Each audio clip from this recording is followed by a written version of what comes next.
Assalamualaikum warahmatullahi wabarakatuh. Ayah bunda juga anak-anak semua. Alhamdulillahirrabbilalamin. Wassalatu wassalamu ala asyrafil anbiya wal mursalin wa ala alihi wa ashabihi wa man tabi'ahum bi ahsanin ila yaumiddin. Amma ba'du. Mengawali perjumpaan kita di sore hari ini, marilah kita sama-sama mengucapkan syukur alhamdulillah kepada Allah Subhanahu wa taala karena atas nikmat yang banyak ini, salah satunya tentang nikmat sehat, juga kemudahan kita dalam menuntut ilmu. Kita dapat berjumpa di kesempatan yang berbeda ini di sore hari ini. Rahmat dan keselamatan semoga selalu terlimpah kepada Nabi kita, Nabi Muhammad SAW, kepada keluarga, sahabat, juga para pengikutnya dalam kebenaran hingga akhir nanti.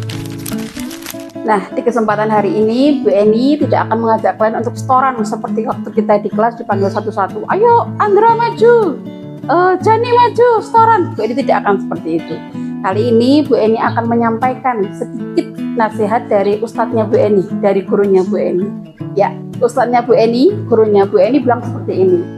Setidaknya ada dua perasaan yang hinggap di diri seorang mukmin ketika ia akan menghadapi Ramadan. Apa itu? Yang pertama adalah rasa takut. Rasa takut akan apa? Rasa takut kalau nanti aku tidak bisa bertemu dengan Ramadan. Kalau aku nanti di Ramadan kok malah tidak bisa maksimal dalam melakukan amal-amal yang baik. Kalau nanti takut kalau nanti amalku tidak diterima oleh Allah. Kemudian perasaan yang kedua adalah perasaan penuh harap, berharap akan ampunan Allah, berharap akan pahala-pahala yang Allah janjikan di bulan Ramadan. Nah, dua perasaan ini seharusnya membuat kita untuk menyiapkan amal-amal kita di bulan Ramadan ini dengan penuh persiapan yang baik. Banyak amal yang bisa kita lakukan di bulan Ramadan seperti sholat malam, zakat, sedekah, kemudian menjaga lisan, ini juga tidak kalah penting. Nah, semua amal-amalan ini harusnya hendak kita lakukan agar Allah mengampuni kita, Allah memberikan kita pahala di bulan Ramadan yang mulia ini. Nah, sebelumnya di sini Bu Eni ingin sedikit bercerita, boleh ya? Dulu di zaman waktunya Bu Eni masih kecil, seusia kalian, Ramadan buat Bu Eni itu terasa sangat menyenangkan sekali. Setelah kita sahur, kita pasti sholat subuh dulu di masjid. Setelah sholat subuh kita nggak langsung pulang ke rumah tuh. Kita biasanya jalan-jalan dulu sama teman-teman yang di kampung. Rumah Ibu Eni ada di Bareng. Kita biasanya tuh jalan-jalan, kalau yang dulu tuh namanya Matahari. Kita jalan-jalan ke Matahari, sekarang namanya Klatos kalau anak-anak tahu. Kita di sana kan Matahari itu keramikan ya. Kita di sana pelesot-pelosotan gitu. Wah, senang banget. Habis dari sana Ibu Eni pulang, kita mandi untuk persiapan sekolah. Pulang siangnya kita tidur, sorenya kita ketemu lagi buat main-main, lanjut lagi TBA. Terasa sangat menyenangkan sekali.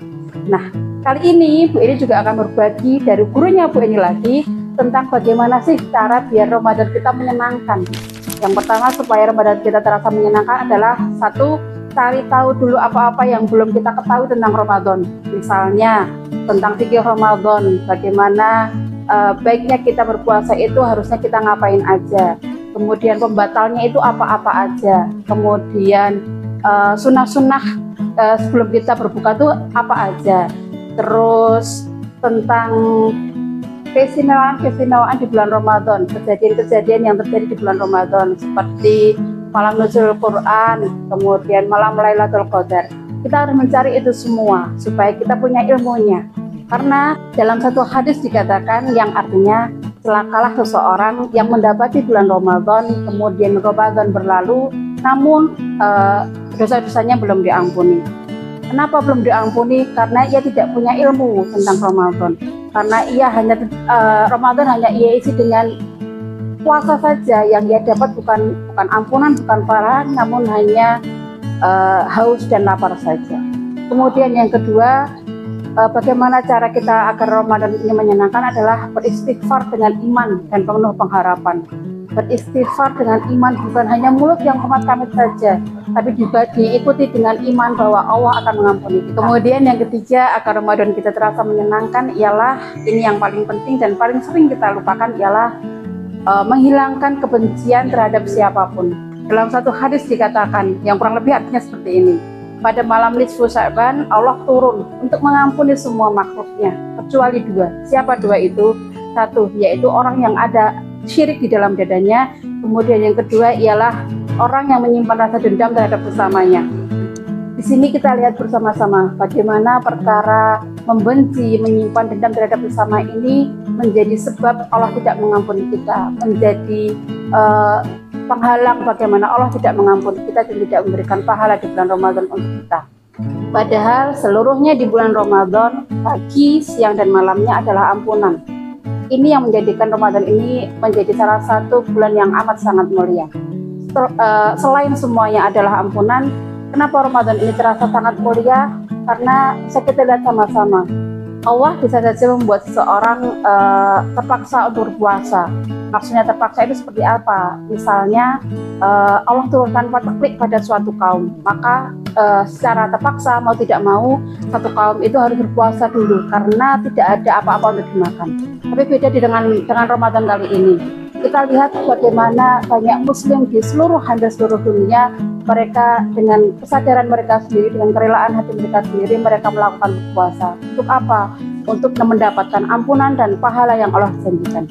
Kemudian kita lihat bersama-sama juga, selain berpuasa, kita bisa lihat sama-sama di bulan Ramadan ini bagaimana banyak orang berlomba-lomba untuk melakukan sedekah. Kita bisa lihat di sana banyak yang berbagi sedekah melewat bagi-bagi takjil. Ada di sana lagi, ada di sana lagi. Mereka berlomba-lomba untuk sedekah.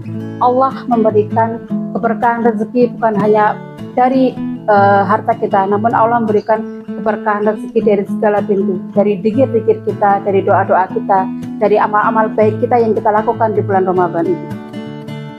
Selain amal-amal yang kita lakukan di bulan Ramadan, seperti yang kita sebutkan tadi tentang sholat, puasa, zakat, membaca Al-Quran, juga menjaga lisan, jangan lupa kita juga panjatkan doa kepada Allah untuk memohon ampunan dan pahala yang Ia janjikan. Setidaknya ada 3 yang harus kita panjatkan dalam doa kita. Yang pertama ialah nikmat ibadah, yang kedua husnul khatimah, dan yang ketiga ialah segala amal kita diterima oleh Allah Subhanahu wa Ta'ala. Sebagaimana dulu para sahabat selama 6 bulan sebelum Ramadan mereka berdoa supaya mereka disampaikan kepada Ramadan. Kemudian 6 bulan setelah Ramadan mereka pun masih berdoa supaya amal-amal mereka di bulan Ramadan Allah terima. Nah, ini menjadi pelajaran buat kita bahwa kita pun juga harus berharap yang sama, berharap berdoa supaya Allah menerima amal-amal ibadah kita di bulan Ramadan. Dan semoga Allah senantiasa memberikan kemudahan kepada kita semua, kepada ayah bunda semua, kepada anak-anak semua, dan kepada bapak ibu guru semua, memberi kemudahan kepada kita untuk melakukan amal ibadah di bulan suci Ramadan ini, sehingga kita mendapat predikat takwa, la'allakum tattaqun. Barakallahu fikum. Wassalamualaikum warahmatullahi wabarakatuh.